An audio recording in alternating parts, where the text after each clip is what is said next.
It seems like comedian and actor Kumail Nanjiani gets cast in just about everything, from his Portlandia appearances a decade ago to a starring role on HBO's Silicon Valley, which ultimately led to Nanjiani's breakout film The Big Sick, for which he and his wife received an Academy Award nomination for Best Original Screenplay. And more recently, he's played Kingo in the Marvel Cinematic Universe film Eternals. But now he returns to his stand-up comedy roots in a new special, Night Thoughts, dropping Friday on Hulu on Disney+. Our Ike Ejiochi sat down with Nanjiani, but first, here's a bit from Night Thoughts. You guys get night thoughts? When you're laying in bed in the middle of the night and you can't sleep and your brain's like, here's something new for you to worry about. Or you hadn't thought of that? It's because you're a little bit stupid. Night thoughts are like day thoughts, except they hate you. Kumail Nanjiani, thank you so much for coming here. New special on Hulu, on Disney+, Night Thoughts. That's going to be on Friday. Fantastic, by the way. I love how you started it by saying, listen, I am not some actor, okay, that's just trying out stand-up, okay? But it has been a while, 10 years. Yeah. About a decade since the last time we've done stand-up. What's bringing you back to the mic right now? Honestly, you know, it was the actor strike. 2023. I just was about to go shoot this movie, and then suddenly we couldn't do anything, and I was like very frustrated sitting at home, and I was like, you know, for the last few years, it's been this like thought in the back of my head, like, is this something I'll ever do again? Is this something I'll enjoy doing again? Is this something I would be good at doing again? So when that happened, I was like, okay, this is my opportunity to like give this another shot, start over in a way, and see if it's something that's still like fun for me to do. Yeah. So I gave myself 2 weeks. I said, I'm going to do 7 shows, and I'm going to do all of those shows. And after those shows, I'll decide if I want to really jump back in.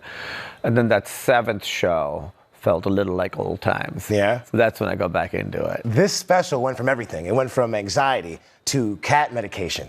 Yeah. A lot of topics covered. Yeah. I love this special because obviously super funny. You get very vulnerable at some points. Is that something that you wanted to portray to your audience? Well, kind of. You know, when I went back to stand-up, I was like, I haven't done this for 10 years. And if I'm doing stand-up again, taking time away from my family, leaving my wife, touring again.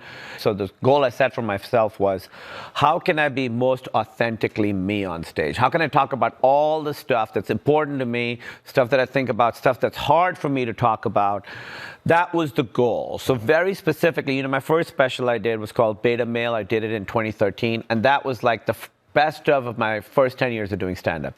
This was very different. This was like written to be one show. There's a bunch of material I wrote that isn't in the special because it didn't fit this theme, I thought. So this was, for me, the goal was I want to be on stage as naked as I can be while still wearing clothes, and see if I can pull it off and still be funny, because that's the thing. You gotta be funny. Exactly. You know, you see some people on stage being vulnerable, but they're not funny. Right. The trick is you gotta do both. See, and the thing that I love about you is that you take these crazy, awkward, unexpected experiences in your life, and you have this tendency to make them universal. You know what I mean? And I always wonder the process of creating these jokes. What do you know, or when do you know when a moment in your life is like, you know what? That's going to be hilarious in a special, or that's going to be hilarious in a set. When do you actually know when to make that decision? Well, there's 2 ways to go about it. One is exactly what you said, which is something funny happens and you go, that would be good for stand-up. Let me try and write that and see if it works. The other way is you go, this is a thing I think about. This is important to me.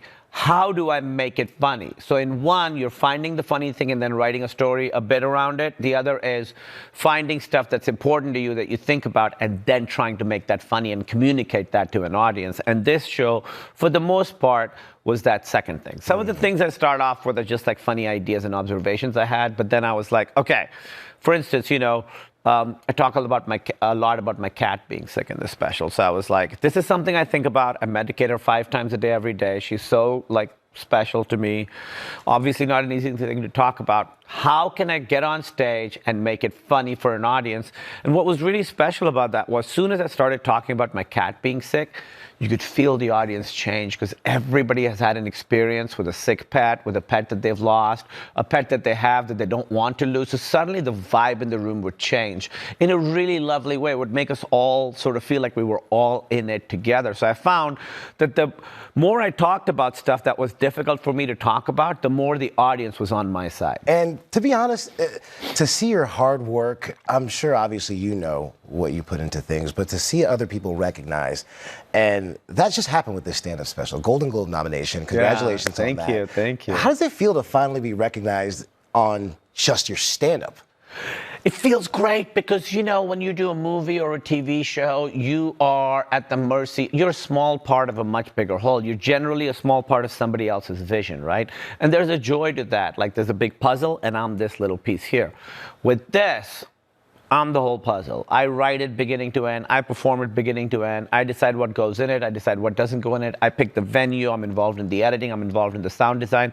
So every little thing is really an extension of me as a person and as a comedian.